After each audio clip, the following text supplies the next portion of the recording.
Hello, everybody, and welcome to the Enchanting Lawyer Podcast. This is a show where we interview the most inspiring entrepreneurs, business owners, and just cool people from all over the world. They do amazing things. Whether they're lawyers or not, we definitely can learn so much from them. Today I wanted to, I've done quite a few of these episodes where I was talking to people who are really professionals in their skill in tech, develop different apps and different products. And today I have a pretty amazing guy, Syed Balkhi. He is, he's the guy behind WPbeginner.com, and pretty much almost every website is currently run on WordPress. And this is the guy that knows inside out WordPress, and I think it's going to be a very, very valuable episode to listen to. Syed, welcome to the show, and thank you so much for coming on. Yeah, thank you for having me, Jacob. It's an honor. Excellent. Where are you located right now? I'm in Gainesville, Florida right now. Excellent. Beautiful. Hopefully your weather is a little better than ours. It's been raining today in San Diego. Yeah, it rained a little bit, but it's pretty good right now. Yeah. Excellent. So, Syed, people who listen to this show, we have a lot of professionals, attorneys, accountants, just people that are entrepreneurs. Most people are self-employed, and website is the first thing we need. I want to know a little bit about the story of how you started, but and of course we're going to talk about what you've done in the WordPress world. But just tell us a little bit about yourself, where you're from, and how you got into doing what you're doing. Absolutely. Born and raised in Pakistan, moved to U.S. around 12 and got into the internet world. Long story short, I was doing domaining and then, started building website, got into blogging, and created a site called WPbeginner in 2009. That's summing up 12 years or so of my career in 2 minutes. And yeah, WPbeginner is a resource site for anybody who's using WordPress. Everything free, just tutorials after tutorials teaching you how to do whatever the heck you want to do in WordPress, whether it is to create a portfolio, whether it is to add a contact form, whether it is to build an email list. And then from that blog, people would ask us for recommendation of different tools, and I ended up creating a whole set of tools and services that they can use to improve their website. A very popular one that I created is called Opt-in Monster. It's a lead generation software that shows up all those pop-ups and everything. I'm also behind a lot of other popular plugins like Enviro Gallery, which is for photographers, Soliloquy, a slider plugin, WP Forms, a contact form plugin. Just a month and a half ago, we bought Yoast Analytics, so it's now Monster Insights. If you use, have a whole lot of tools.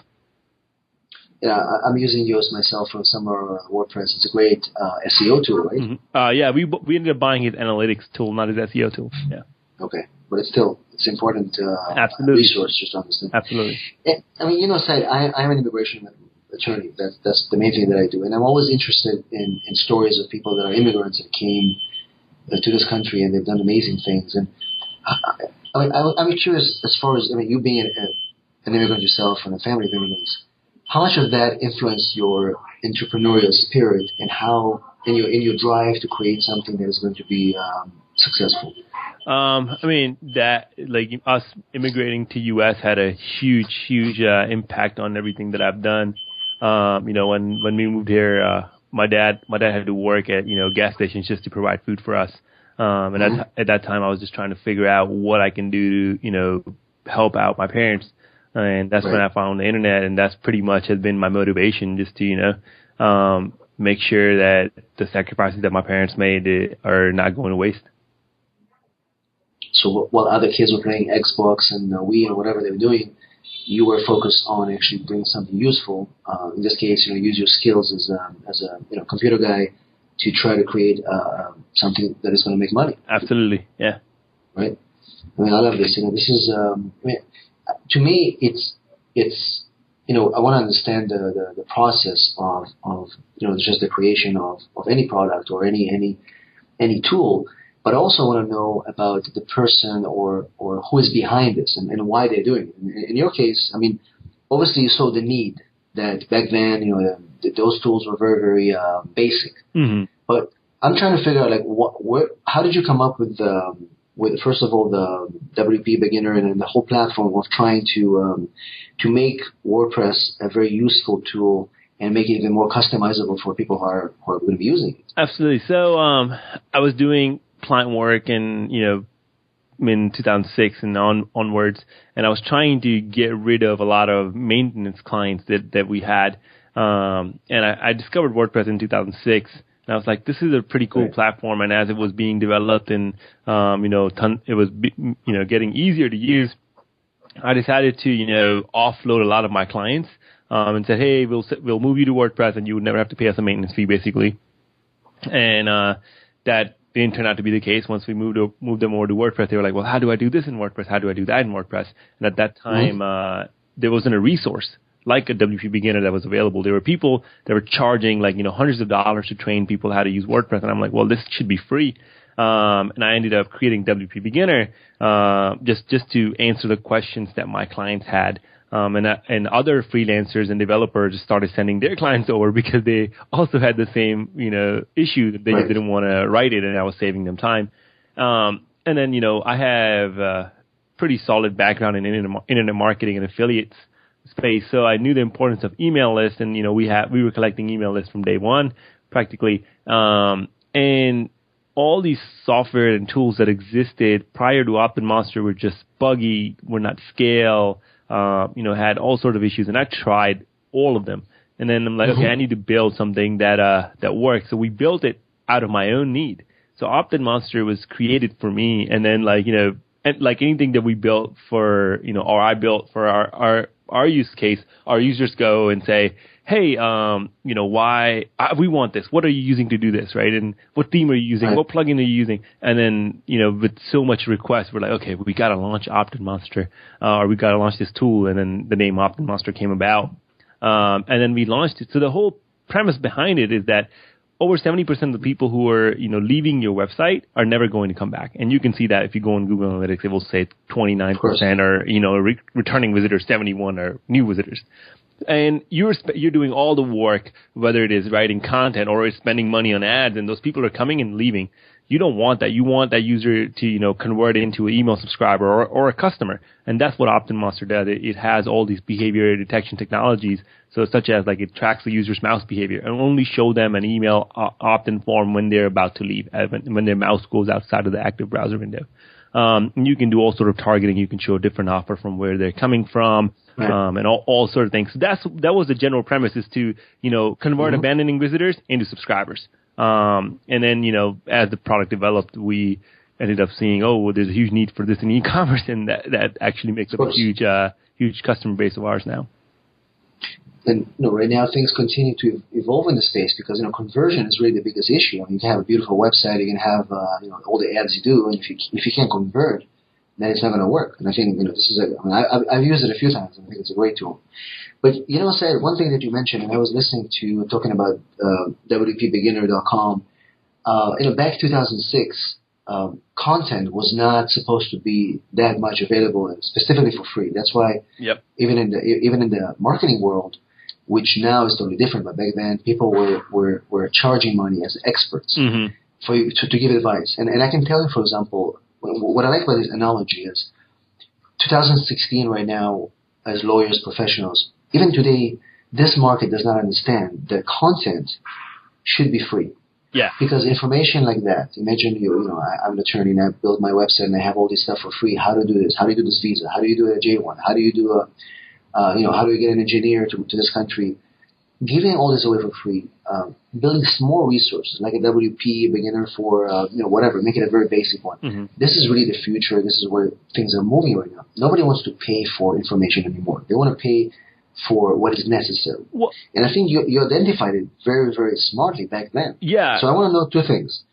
First of all, again, why was what came in your head to do this back then? I want to know a little bit about how you manage this company right now. And how are you monetizing on this? Sure. So I want to just add to the concept of free.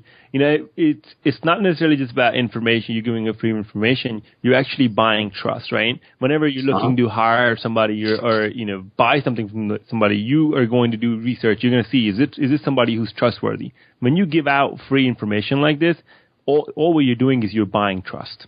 Okay. And we are in in 2016, that's the best thing you can have is somebody's trust, because then when you recommend something or suggest something, they're going to take action on that. That's your platform, that's your community, and that's what I was doing with WPbeginner.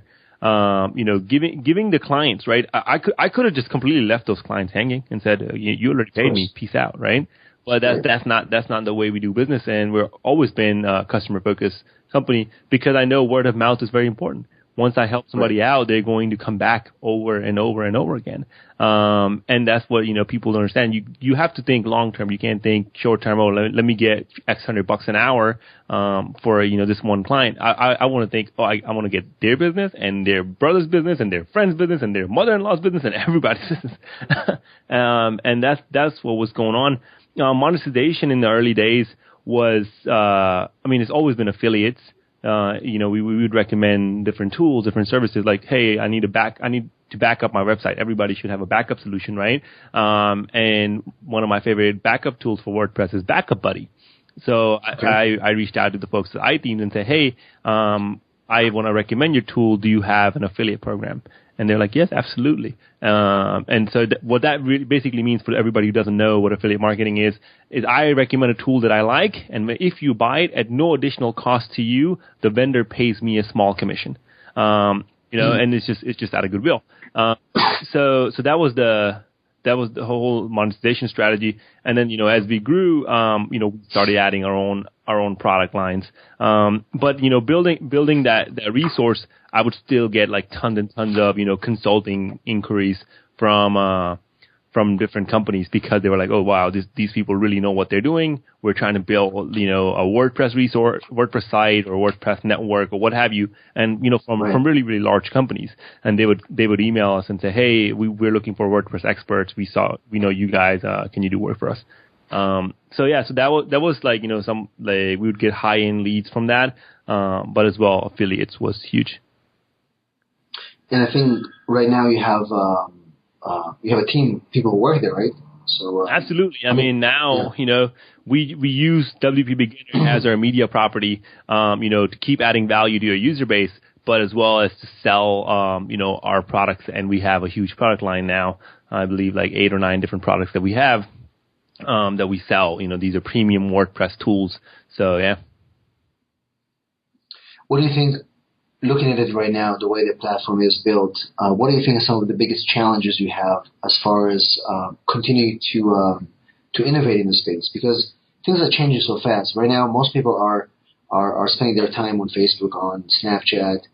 Some people are saying that websites are going to be obsolete in a few years, and people are going to be on. What is your take on that? I don't think websites are going to be obsolete anytime soon, because Facebook or Snapchat, those are like news consumption thing. I can see that larger news sites may be being obsolete. Like you would not go to CNN because Facebook has a politics section or whatever news section, right? You may not go, but like. Then you're still going to need to come to Jacob's website because you're looking for an immigration attorney in San Diego. You're not going to find that on Snapchat, right? So because Snapchat, all the snaps are deleted after a day. So that's just silly talk. It's probably a social media expert trying to sell you their services. Right. But I don't think websites are going obsolete. As a matter of fact, 26% of all websites right now use WordPress. Every social network that you sign up on requires you to have an email address, right? And we've been hearing that email is going obsolete for the last 10, 15 years. Absolutely. And email marketing is probably like the most direct and highest converting tool that you have at your possession. But you always have a small set of whoever marketer is trying to sell because they have an agenda. They're trying to promote something. But what works, and that's the end of it. We call this fear-based marketing. That's right. So, if you don't do this, then, it's going to be crazy. Yeah. So, somebody that spent, pretty much your bulk of your career in, websites, development, tools, what do you think is now the biggest issues that we should be aware in? I assume that, most of us are using WordPress, that we can be successful with in terms of conversion, in terms of, maximizing visibility. Why don't you share with us a few tips that we can all benefit from? Absolutely. I think, just giving your users multiple options to engage with you, whether it is to go to a related post, whether it is to spend more time on your site or join your newsletter, or just adding the additional value right there and then. It's very important. So using the tools like an opt-in monster to get email subscribers is very important. I think aside from just reach, I want to take a step back and address a very important point that's going crazy right now. It's just web security, right? Security is becoming a huge concern. Websites are getting hacked, and if we're in 2016, trust is everything. You don't want to get hacked, distribute malware, and lose that trust. So, I want to bring more awareness to that topic, and business owners need to take action on creating proper backups and, having a security layer, having a firewall of some sort, and pay a little bit of extra attention to this because now more than ever, security is a huge concern. Every day you hear, oh, so-and-so site lost credit cards, or so-and-so site got hacked. That's very important so you don't lose that trust. So when somebody comes to your website, they actually see your website and not a red screen by their browser saying content ahead is unsafe. So just avoiding that pillar step is very crucial. But there are tools like Yoast SEO that you mentioned. It's very important for on-page SEO optimization. Just doing competitor analysis and monitoring trends using a tool like BuzzSumo is just amazing. This is one of my favorite tools in my toolbox of online tools that I use. BuzzSumo is at the top of my list, because it tells me what's happening in my industry, what's going popular, what's working on Facebook, who's sharing which are the people I need to network with. It's essential. If you're creating a lot of content on your WordPress website, I highly recommend a plugin called EditFlow. Mm-hmm. It's a free plugin that allows you to manage your editorial workflow. And for someone like me, we're publishing hundreds of articles a month across our different properties. This allows us to streamline that workflow, have manage our multiple authors, and create just a very, very smooth process to get articles published. So in terms of security, the hacking and all that, you mentioned it's a very important point, and I heard that come up very often. In fact, we had a similar problem with one of our blogs, which is not the main website. What do you think can we do to, first of all, minimize those downsides for the websites? Mm-hmm. And also, is there any particular tool we can use or maybe monitor particular security on our passwords? Yeah. So, one, I want to start, every website can be hacked, right? If a government website can be hacked, then your website is too small, right? Yes. So number one thing you can do is have a good backup solution. So use something like a backup buddy. So if something happens to your website, you have a backup and you can go live real fast. Okay. Number two is use a firewall, and I highly recommend a service called Sucuri. They're actually based out of the San Diego area. Nice. Yeah, Sucuri, yeah, Sucuri. It's a weird name, because normally people say Securi, right? But Sucuri, and use that. They are, industry leaders when it comes to WordPress security. They have a web application firewall, so it detects everything before it even hits your website. It goes through their servers, and they block out all attacks, all DDoS, all brute force, all exploits, and everything is blocked out. And they're monitoring your website. It's relatively affordable. I think it's like $200 a year. And if your website ever gets hacked under their watch, they clean it. And if you think about, your website getting hacked and you going to hire a security expert, you're already looking at $200, $300 an hour. So this is a guarantee that they're giving. And I'm using their services on WPbeginner, and they block 450,000 plus attacks in a period of 3 months or less. Perfect. I like that. Yeah. Syed, one of the things that are, we met at a conference for a good friend of ours, Ian. And people always ask me, it's so hard to break into any industry. Like in this case, we're talking about marketing or being an expert in this and being an expert in that. And I wanted to share this little story. I think I read somewhere that when you started, you wanted to kind of get some influencers to help you or kind of get your name. And I think you called directly Robert Scoble, which is one of the influencers in the tech space. He was I think he was one of the Rackspace spokespeople. And I don't know if it's a true story, but you actually called him, and he answered the phone, and I don't know. So why don't you share a little bit about this? Absolutely, it's a 100% true story. So Robert's website got hacked. And this is probably 5-year-old story now, 5 or 6-year-old. And Robert's website got hacked, and he was like, oh my god, I don't know how to recover it. And then he used FeedBurner to recover his website, right? Because the hackers went in and basically wiped out his entire website, right? Everything was gone, and he didn't have a backup. So he used FeedBurner, which is RSS feeds, to restore everything back. Okay. And I looked at his site, and I was like, well, there's still few things that are left open that he should, secure a little bit more. So I wrote him an email, and I said, hey, dude, if you don't do this, your website's probably, still open for hackers to exploit. And, he didn't respond to my email. I'm like, well, this is kind of important email, and he didn't respond. And, I wasn't sure if, what people mean when they put their phone number on their website. So I said, let me just see if I call him. It's probably going to go to voicemail, but it's important because I don't want his website to get hacked, right? Because I love reading his stuff. So I gave him a ring, and he actually picked up and was like, hey, this is Robert. And I'm like, oh shit! He actually picked up. Right? I love it. So I told him, hey, I sent you an email about this. Blah blah. He's like, can you resend that email? So I don't know if my email went to him. He deleted it, went to spam, whatever. So I resent him the email. And he told his tech team, and they fixed it. And then like he gave me a mention on like Twitter and stuff, and then like through him, like other people started, like, other influencers started following my stuff, right? That was very early days of WPbeginner. So that went a long way because, when Robert Scoble, tweeted out, I think a person named Adria Richards, who became a friend afterwards, saw it, and like, she started like tweeting my stuff. Then I chatted with her. She's like, hey, you should speak at WordCamp Atlanta. And then like I went and spoke at WordCamp Atlanta because she introduced me to the organizers, and there was like a whole chain of events that happened just from that one tweet. Right. You know what I'm saying? So like there's little things you can do to go out of the way to connect with an influencer. So yeah, that was one of the cool things that I did. And I think it's amazing. The story is simple, but it just basically most people, they go to network and especially in our field, attorneys, they are they're taught to be networking. Mm-hmm. You have to go to networking event, you have to go to this bar association, but they're doing it for the sake of networking, right?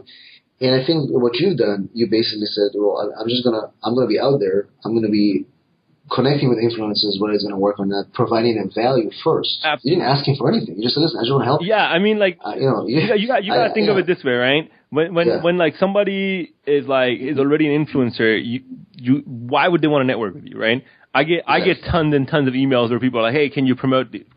Let's work out a cross promotion deal, right? A cross promotion deal when I have 500,000 subscribers, and you have 5,000 doesn't really make sense. It's not mutually beneficial, right? Correct. So you have to think of it from that point. What can you do to add value?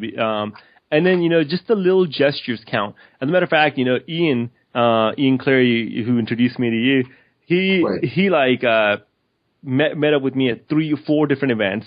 And he's like, hey, hey, can I grab breakfast? Can I grab breakfast? As a matter of fact, I just found out in San Diego last time, he told me one of the times when he was trying to network with me, he stayed a day extra in Las Vegas just to have breakfast with me. He changed his flights just to have breakfast with me. Wow. Because he wanted to make that connection. And Ian and I are good friends now. But back in the day, I didn't know who Ian was. He knew everything that I was building and going on. But yeah, Ian is a great networker. So he never did it for me. Yeah, it's the little things that you do to build your network and get in touch with influencers, and down the road those become your friends.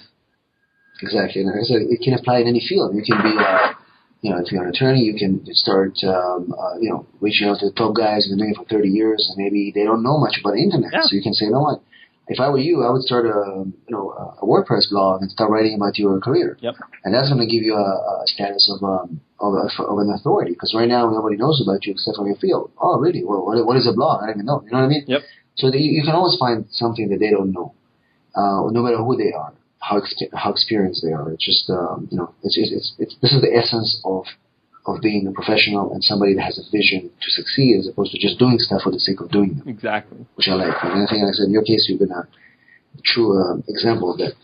So, Syed, as we reach the end of our show, I know that you wanted to offer something for our listeners, maybe something with your Opt-in Monster tool or whatever it is. If you want to share it with us, and what we're going to do is I'll get all the links from you and we'll put them in our show notes. Yeah, absolutely. If anybody, any of your readers want to increase their conversions and you want to use Opt-in Monster, we're happy to give you, a 20% off discount if you use a coupon VIP20 off, and you go on optinmonster.com. You can use it on any of the plans. So, yeah. Perfect. Excellent. So we'll put it out in the show notes, and like I said, you can email me something more specific so I can be accurate with this as we do it. Absolutely. Well, Syed, I'm very happy that you joined the show. If you have one last thing to say, if you have to say one thing to somebody who is trying to either run their website or their WordPress or anything out there about building a business, if you can share one tip, what would it be? I would say, just create a backup. A lot of people say, "Why? Oh, nobody will hack my website. Why do I need a backup?" Right? No, just create a backup. Trust me, you'll thank me. When the day you need it, you're going to say, "Well, I remember listening to Jacob's podcast with Syed, and I'm so glad I did that." Absolutely. Because, the content we put there, the free content, whatever it is, and if you lose it, building it up again, it's a nightmare. Absolutely. So, backup. Yep.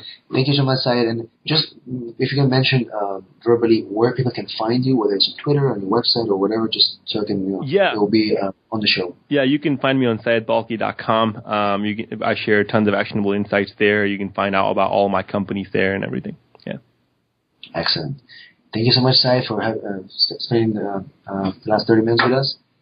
And thank you, our listeners, for tuning in every week. Your questions, your emails, your comments keep us going forward. Have a beautiful day. We'll see you on the next show.